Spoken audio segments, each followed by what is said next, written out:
It's a lot harder than you imagine at first. Oh, I used to do some cooking demos or set up like the cooking production for our team and be like, you have to walk through it. It's like, what do you need? Right. Like, Right. oh yeah, I need a spoon. Like, how do you Yeah. not have a spoon? It's been a work in progress, learning. Yeah. Well, trying to raise 2 little ones. Yeah. Yep. 1 in 3. Everybody says the same thing, which is you're in the thick of it. They use those exact words. Everybody. You're in the thick of it. Well, you're in the thick of it. Welcome to Food is Medicine, where medicine meets the menu. The podcast where the art of culinary excellence meets the science of modern medicine. Join the world's first and finest chef-neurologist dynamic duo, Dr. Victor Wang and Chef Dennis Arvizu, as they dive into the powerful link between our dietary choices and our well-being. Uncover the impactful ways in which simple changes in diet can ward off chronic illnesses, sharpen mental acuity, and contribute to a longer, healthier life. Prepare to be hungry for more than just food. Tune in to their insightful and occasionally spicy discussions today, and find out how the food choices you make can spice up your health for a tastier tomorrow. We were talking the other day about trying to get them to eat healthy. That's like such a challenge that I think a lot of people don't talk about. I've actually had a few people reach out. Now that it's been 6 months since the surgery, and recovering with the more plant-centric diet, and I realize I need to change a terminology on it, because when I say plant-based, everybody's mind goes to the stigma vegetarian, of vegan. Yeah, vegan. Yeah, right. And so, which, yes, vegan is plant-based, but also it doesn't mean you can't have like animal protein from time to time. And so when I say more plant-centric, it just phrasing it where it's the whole foods, grains, vegetables are the star of the plate, and your animal protein is a little bit less. Mm-hmm. It's definitely been a life changer. Yeah, you can tell. I can tell. I've lost 20 pounds. So you've been working out. You've been PT, a lot of physical therapy. Well, I imagine you were probably deconditioned a lot, prior to the surgery, just because of the pain. Yeah, that. And then, I've dropped the sizes on my waist, which has been a good thing and a bad thing, because I bought clothes at the old size, and now it's a little too big for me. So now I got to figure out how to use it, because it's there. Well, that's not always a bad thing. I think most people would be happy. Yeah, and then still got my juice, but I forgot to defrost it last night. What is that? So it's a mixture of apples, kale, celery, parsley, and this one has a little bit of orange juice. And then what I like to do is leave it about 2/3, so then I can freeze it, and then I can flavor it with something else. And in this case, I added tangerine juice. Sometimes I just add water. But then to add fiber, I also add chia seeds. Okay. I was wondering what those floaty things were. Yeah, so I fortify it to get back that fiber that you take out when you pass it through the juicer. And it thickens it up. But then just simple 3 tablespoons of chia seeds, you're already well on your way for your daily fiber intake. Well, there we go. Yeah, I know you've been looking into like how much is a calorie, how much is these recommendations for fiber intake, fiber, protein, macronutrients, sugar. Sugar. Yeah, I think we had previously spoken about like how much is a calorie in terms of sugar, and it's not very much. No, it's not. I mean, it's interesting to look at what the recommended just sugar intake is, especially with like refined and added sugar, and it's on like 26 grams, I believe, on a daily basis. And if you look at just a Coke, I think it's already in the 40s and 50s, depending on the size. Yeah, so you're doubling your daily recommended sugar intake with one just Coke? With one drink. And yeah, so I believe in the can, it's like a feast. Okay. But if you go to like a Mexican The market, bottle. Latin market, Hmm. they don't have the 12 ounces anymore. It's only half liters or above. So then it's in the Interesting. 50s. Yeah. Huh. I'm considering that everything in the supermarket has been getting smaller. People have been talking about shrinkflation, but I guess some places things are getting bigger. Well, hey, you get rid of something, the next best thing is a size up, and that becomes the implicit norm, right? It's like, oh, now I just get the half liter. Mm. And so, yeah, it's 50 something. I think it's 52 grams of sugar in one Coke. Yeah. And What 2 grams of sugar? Like, how much volume wise is that? Is that like, I don't even know. I think I measured out the other day. Maybe one Yeah, tablespoon? 1 tablespoon is about 20 grams. Yeah. But I've been like just kind of playing around with looking at labels. I mean, you look at for added sugars and the less the better, and then look at how can you sweeten things with just natural flavor. Nowadays, a lot of the food that we find in the supermarkets have no flavor. Hmm. So we're You're talking about adding produce or? produce, meat, and it's like now you have to keep adding like additives at Hmm. home to make Right. it taste like something that you would have from, your native country, let's just say. A big one is like cilantro. I grew up hating cilantro. I mean, I couldn't stand the smell. And so, like, if I go to the market, the farmer's market, I can smell it and it has a pretty strong aroma, which I've learned to appreciate. But if you go to like to your local grocery store, it's just, if it's green, you're in luck, but it doesn't smell like anything. Hmm. Yeah, I think you're right. I mean, I don't know if it has to do with the GMO and selecting for produce that sits on shelves longer that Mhm. tend to also have less flavor. It's also the preservatives they add in there to make it last longer. I mean, you don't know Hmm. where your food's coming from. Half of the time, it's coming from the other hemisphere just Yeah. because of Well, seasonality. right. I mean, I know a lot of our produce comes from California, Mexico, Hmm. and for me on the East Coast, that's pretty far to ship. Things that are supposed to be eaten fresh, right? Yeah, like if I think it was the other day we were at Costco and some of it comes out of like Peru and Peru, Chile, Mexico. Chile. Yeah, I mean Mexico. For me, it's still a little bit closer than for you, but it's. Right. I mean, a lot of it, yeah, is coming from South America, and you start to Right. think it's been picked, weeks ago, if not Right. months, and then it's just been transported. Yeah. So you started paying attention to labels like in the last 2 months. Let's go back. So your surgery was when? Mid September. So going back September to March, like half a year. How much weight do you think you've lost since the surgery? Well, I went down. I went down to almost 240, so from 265 prior to the surgery, and I just weighed myself earlier this week, and I'm at 252 Okay. Also, you've gained some back, in muscle because I've. That's what I was but you've saying. lost your I've lost waist fat. size. Yeah. Yeah. Okay. Yeah. Yeah, and it's been like as especially in the last 2 months when I've really been like honing down. I'm like, okay, let's just see what I am consuming. You start to see like sugar, like just looked at added sugar, and as I did some research with on this book, it's called like Metabolical. It's pretty out there, like in terms of the research and eye opening. But there's a study in there about how just cutting out the added sugar, people lost a median or average about anywhere from 7 to 9 pounds in 2 weeks, Just and it's cutting out just cutting out refined added sugar, and like it's how because so. Yeah. I let's see.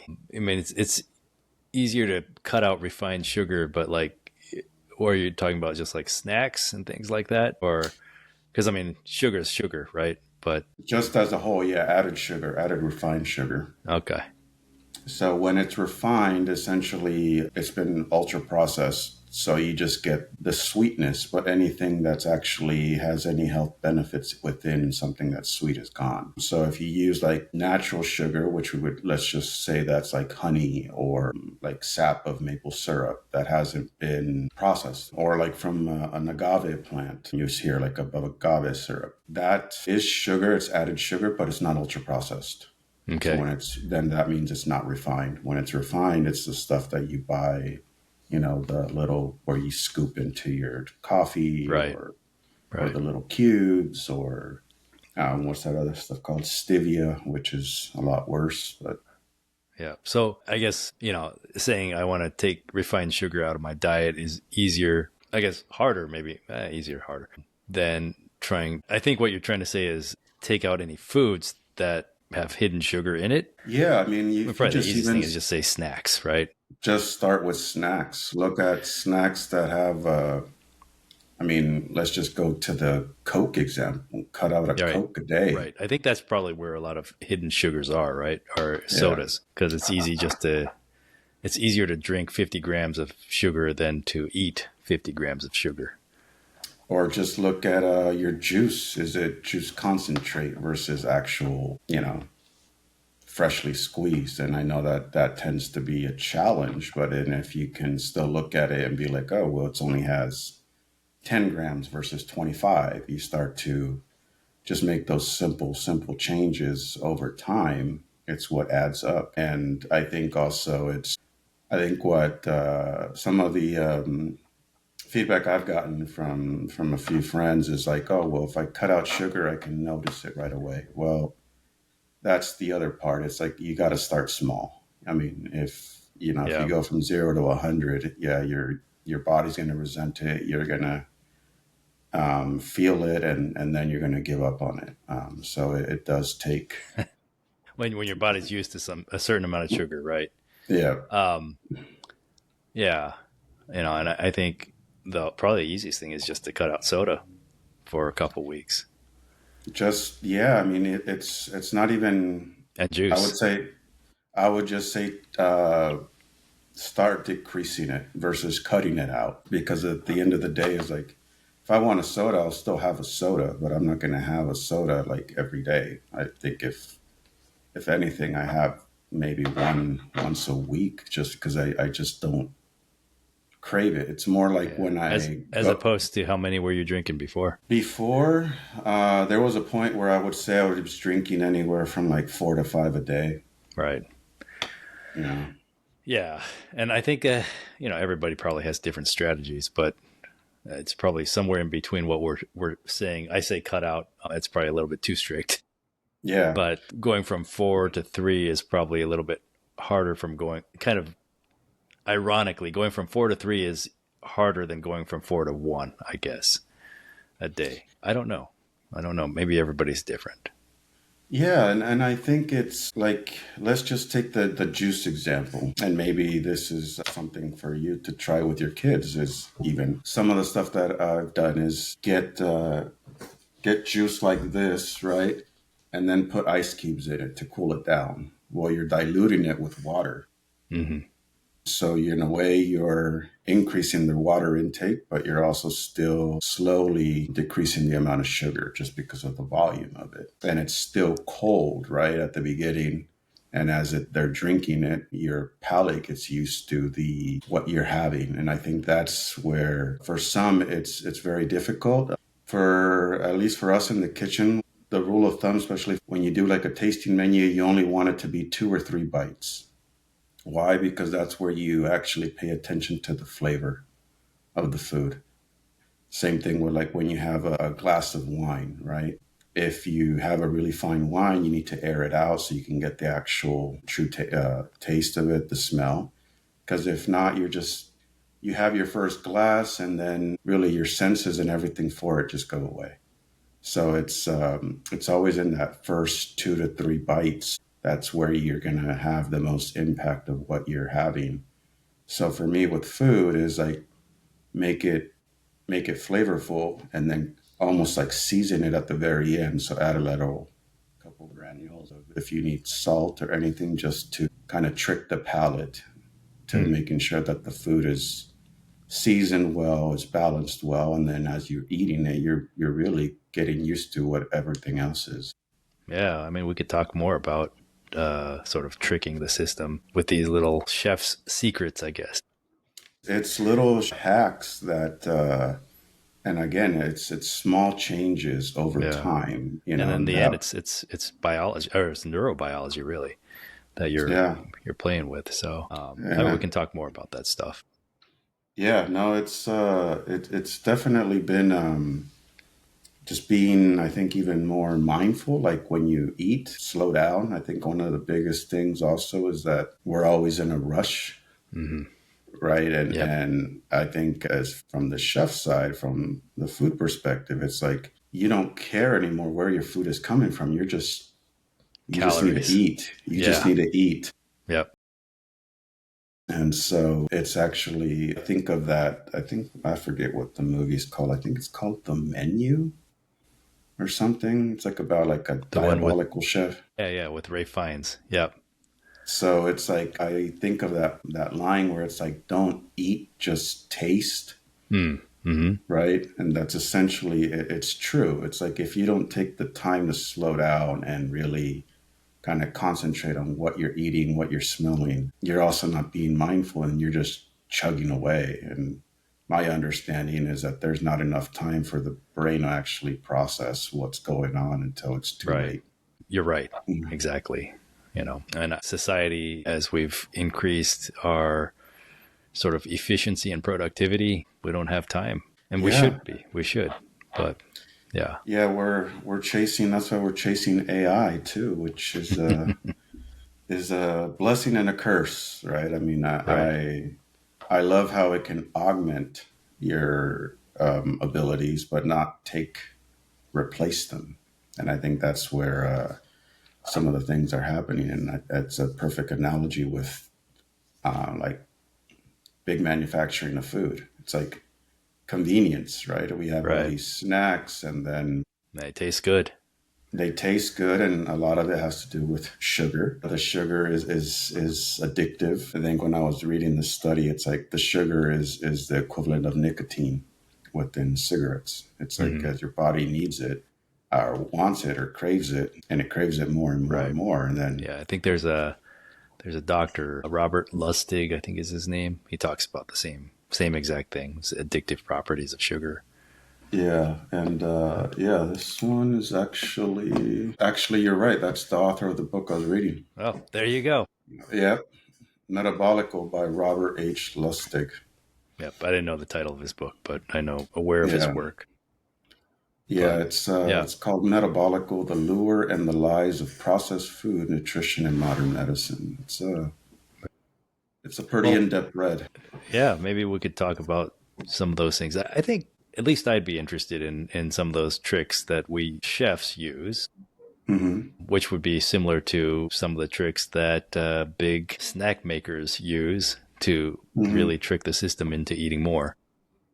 Yeah, Next week or the week after, we can talk about that stuff. And yeah. because in the end, these days especially, people are really looking at better health, longevity. Hmm. I think we'd recently talked about maybe talking about longevity a little bit too, Hmm. as people have become more aware of diet and the role it plays in health. Yeah. And so yeah, we'll talk more.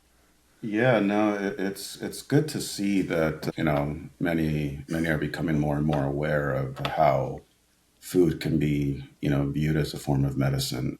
Yeah.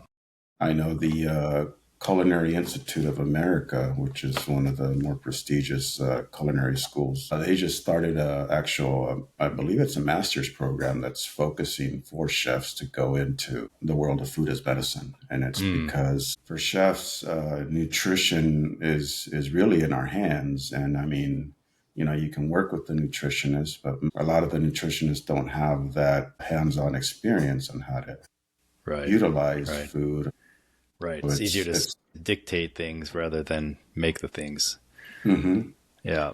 So nutritionists come up with plans, but they're not the ones making the food. Yeah. The chefs are the ones. Chefs Yeah. and us, the people. Yeah. But So yeah, it's everybody's a little bit different, but I think it goes back to just incremental changes over time. right, right. And so And I think the easiest thing would just be like cutting soda. I think that would help a lot of people. yeah, or cutting fruit juice, Fruit or juice like, too. Yeah. or I think of the thing that I was when I was growing up is that Hawaiian punch, Oh yeah. Tang. and there you go. And I still see a lot of young kids having that, and it's unfortunate because that's where how it starts is that Hmm. you start as a kid and you get used to all of this sugar, and so as you grow and you get older, you consume more and more and more. And the overall mantra of the book is that you protect the liver and feed the gut. And to protect the liver, you need to just start by watching how much refined sugar you're feeding it. Yeah. Yeah. And I think that's something else we've talked about, maybe going over some recipes that you've been thinking about for kids Mm-hmm. that may be healthy and that kids will actually eat. That's actually more the challenge than making something healthy. But yeah, I don't know if we'll keep Yeah. that. Maybe think of some ideas for future recording of the chef Dennis. And even small tricks with that is like if you eat the grains first, or you look at the vegetables and see what do you like, what don't you like, I think is a way to help you notice that, because then at the end you're rewarding yourself with whatever it is, the chicken, the steak, the fish, the shrimp, or maybe if you are just vegan or vegetarian. What I've Yeah. come to Yeah. realize is that when you cook a vegetable centric dish, and the more you enjoy it, the more it's tasty. You don't notice not having the steak, not having the chicken, not having the Mm-hmm. fish. Yep. Doesn't mean I don't have it, because I still do. I don't crave it as much. And it's as you become more mindful of what you eat, when you do eat. Thank you for joining us on Does Medicine, where medicine meets the menu. We hope today's episode has inspired you to rethink the role of food in your health journey. Remember, the power to nourish your body and mind lies on your plate. Subscribe, leave a review, and share Food as Medicine, where medicine meets the menu, on all major podcast platforms with others who are passionate about living well. Until next time, keep experimenting in the kitchen and discovering the powerful healing potential that lies within every meal, while our hosts discover the potential of their podcasting skills.